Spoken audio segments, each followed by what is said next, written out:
Sir, आज की date में गोवा के अंदर कहीं काफ़ी जगह पर बारिश गिरा हुआ है और उसके साथ में आइस भी गिरा है। सो ज़रा इसके बारे में ब्रीफ करेंगे आप? आज बहुत जगहों से थंडरस्टॉर्म और हेलस्टॉर्म का रिपोर्ट मिला है। पर्टिकुलरली शिरोदा के ऊपर, कपरेल के ऊपर सब हेल हुआ, ऐसे मीडिया रिपोर्ट्स हैं और वीडियोस भी शायद फेसबुक और सोशल मीडिया में है। तो ये जो थंडरस्टॉर्म और रेनफॉल एक्टिविटी जो है उसका IMD ने अराउंड 14 फरवरी को ही अपडेट किया था कि 17 to 19 रेनफॉल होने वाला है। जो बेसिक सिस्टम था इसका, ये जो रेनफॉल दिया उसका वो है, ये है कि जिसको ट्रफ बोलते हैं, ट्रफ लाइन बोलते हैं, जो कि विंड के डायरेक्शन में अचानक आने वाली शिफ्ट को ट्रफ बोलते हैं। ऐसा एक ट्रफ लाइन था आज कर्नाटका केरला कोस्ट से गुजरात कोस्ट तक जाते हुए। तो उसके कारण मॉइस्चर इंकर्शन हुआ गोवा के ऊपर, बहुत से क्लाउड्स डेवलप हुए और जैसे कि आप देख सकते हैं हमारा जो रडार है उसने पूरा कैप्चर किया है कि कैसे क्लाउड्स बन रहे थे। तो ये आप देख सकते हैं जैसे ही दोपहर के बाद by around 2 o'clock clouds form होना शुरू हो गए और 2:30 और 3:30 के आसपास उस टाइम के बीच में इंटेंसिटी बहुत ज़्यादा था क्लाउड का। तो वही होगा, उस टाइम पे ही मोस्टली हेल स्टॉर्म भी ऑकर हुआ होगा। और ये हेल स्टॉर्म भले ही इस साल में या पिछले साल में उतना ज़्यादा नहीं हुआ हो, लेकिन this is a common phenomena.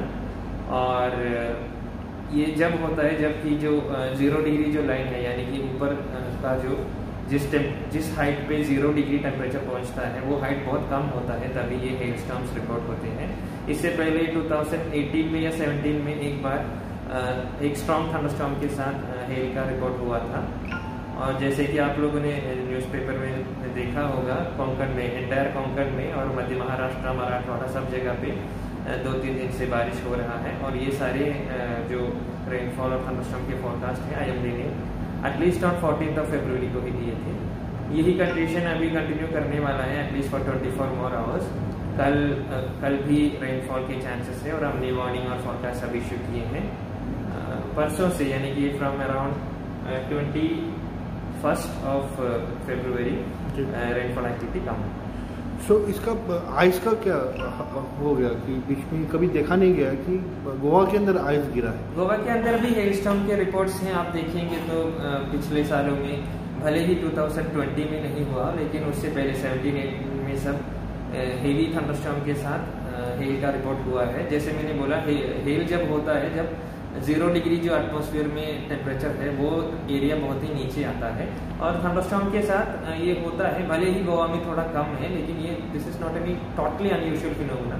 ये होता है लेकिन उसका गोवा में होने का फ्रीक्वेंसी थोड़ा सा कम है। ये 2 दिन का ही है कि ये कंटिन्यूज रहेगा और कितना इम्पैक्ट गिरेगा गोवा पे?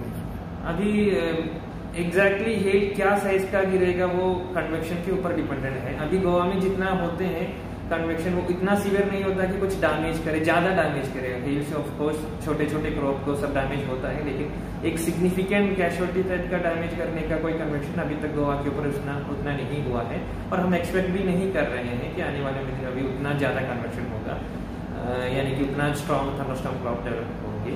आने वाले दिनों में एक्टिविटी कम ही होता जाएगा और जैसे मैंने बोला 48 आवर्स के अंदर ये एक्टिविटी कम हो जाएगा और सेकेंड या थर्ड डे से ड्राई वेदर प्रिवेल हो जाएगा। ओके, क्योंकि आज के दिन पे ये भी दिख रहा है कि ज़्यादा ठंडाई है, इस जो बारिश हो रही है उसके अंदर ज़्यादा ठंडी लग रही है एकदम, और हवा का मात्रा भी बहुत स्पीड से आ रही है। थोड़ी हवा और ठंडा उसमें ज़्यादा उतना सिग्निफिकेंस नहीं है, वो इसलिए हमें ज़्यादा फील हो रहा है क्योंकि इस जो पिछला जो जनवरी महीना था वो लास्ट 30 या 40 ईयर्स में इस जनवरी में ऐसा हुआ कि मॉर्निंग टेम्परेचर ज़्यादा था।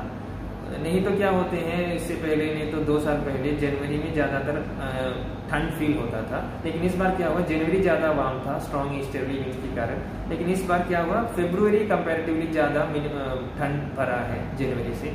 इसलिए ये फीलिंग हो रहा है कि इस बार इस फरवरी में ज़्यादा ठंड है। लेकिन अगर हम लॉन्ग टाइम डाटा देख के देखें तो नॉर्मल वैल्यू से उतना ज़्यादा फर्क नहीं है।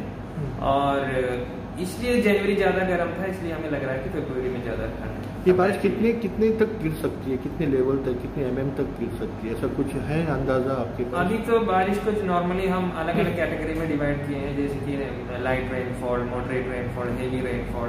तो जब रेनफॉल का अमाउंट जो है 24 आवर्स में 6 सेंटीमीटर से ऊपर जाता है, 7 सेंटीमीटर टच होता है, यानी कि 65 mm से ऊपर जाता है, तो उसको हेवी रेनफॉल बोलते हैं। तो आज के जो थंडरस्टॉर्म है उसमें हेवी रेनफॉल का चांस भले ही थोड़ा कम है, लेकिन क्लाउड इंटेंसिटी ज़्यादा था, इसलिए मे बी 1 या 2 जगह पे हेवी के आसपास 4 या 5 सेंटीमीटर के आसपास रेनफॉल हुआ होगा। लेकिन हम जनरली स्पीकिंग हेवी रेनफॉल कुछ एक्सपेक्ट नहीं कर रहे हैं, ज़्यादातर लाइट टू मॉडरेट रेनफॉल ही एक्सपेक्ट कर रहे हैं। Thank you very much.